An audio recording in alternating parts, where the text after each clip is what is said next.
I can edit. So everybody gets a cruise. Oh! That's it. That's all I get. 1%. My mouth is full. I'm sorry. I just noticed on my card it says everybody gets cruise information. You don't get a cruise. I'm just going to give you information.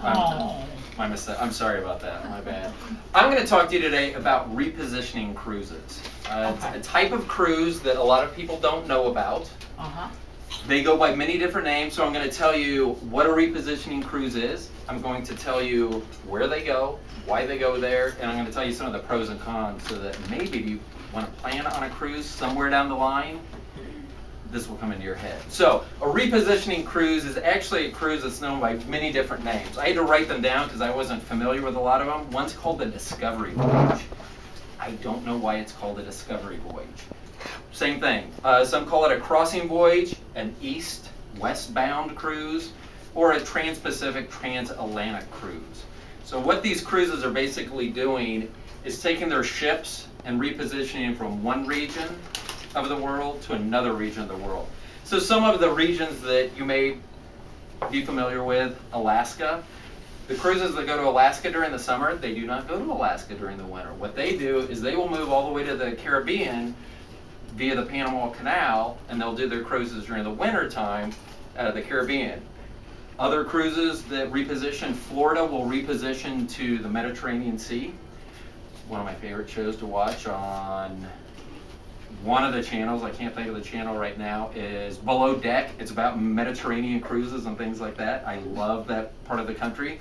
So that'd be something to think about. And then Vancouver, they actually reposition all their cruises all the way to Sydney, Australia. Wow. So those are some of the things that happen in a repositioning cruise. I'm going to tell you a few of the pros about a repositioning cruise as opposed to a regular cruise. One of the biggest pros is the cost. You can do a repositioning cruise for as little as $40 per person per day. That means you could take a 15-day cruise for $600. Wow. You can't do that on most cruise lines to most destinations, so it's awesome. Also, low occupancy. There's very low occupancy on these repositioning cruises because these cruises are one way. I'll get to that when I get to the cons on it. They're repositioning the cruise. Unless you want to stay with the cruise for 6 months until they bring it back, they're going to take you somewhere. They're going to say, welcome to Sydney, Australia. Welcome to Barcelona, Spain, wherever you happen to go. And once you get there, you're on your own to get back to the United States or wherever you're from. Oh, boy. So that's one thing. But that's why it's cheap. And that's why there's low occupancy on there. They still have all the normal activities that you would do on a normal cruise. All the shows, everything that you would do on a normal cruise, you're going to be able to do on a repositioning cruise. You just don't have the crowds that you have to fight with. It makes getting in the hot tub a lot easier because you have less people that you have to turn your nose up to and say, I'm not going to get in the hot tub with that person. The other thing, unique itineraries. So because these cruises are not going to normal destinations, they will have unique itineraries. The one that repositions from Port Canaveral in Florida to Barcelona goes through the Canary Islands, it goes through Gibraltar, and I believe it hits Sicily as well. So it hits places that normally cruises are not going to go to. So that's also a nice pro. Cons, I'd mention it. The biggest con is it's one way.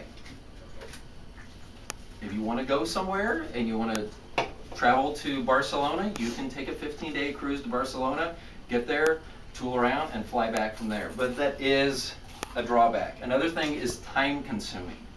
Repositioning cruises is not a 3 or 5 day cruise. Most of them are at least 12 days. There are some that are up to 25 days. The Vancouver to Sydney is 25 days. That's a long time to be out on the water. Bobby and I did that at one point when we got a cruise to Hawaii, and we were only on the water for 4 days at a time. It's a lot of water to look at. So unless you're really busy doing things, it can be a lot of time on the water. The other things are going to be April and May, September and October. Those are when they reposition because of the weather changes. So that's when the Alaska cruise is going to reposition down. So September to October, it's going to reposition to the Caribbean. Same as the Florida cruises, they will actually move to the Mediterranean during our winter time because it's nicer there than what they would have generally in Mexico. That leads to another thing. Because of the transition in the seasons, there may be bumpy seas because you're going to have weather changes, weather patterns, so there may be bumpy seas. If you do not like bumpy seas, once again, this may not be the cruise for you. In conclusion, for this information that I've given to you, I'm sorry I didn't give you the free cruise. This information, it may help you at some point decide, I want to look into a repositioning cruise. You can use wonderful Google and Google repositioning cruises. There's hundreds of websites that will tell what to expect. But if you want to book one, you can go to Royal Caribbean or Norwegian Cruise Lines or anyone else, and they will tell you all about the repositioning cruises on there. So if you have the time to do it, I personally think they're a great way to do it, and I look forward to someday maybe being able to do it myself.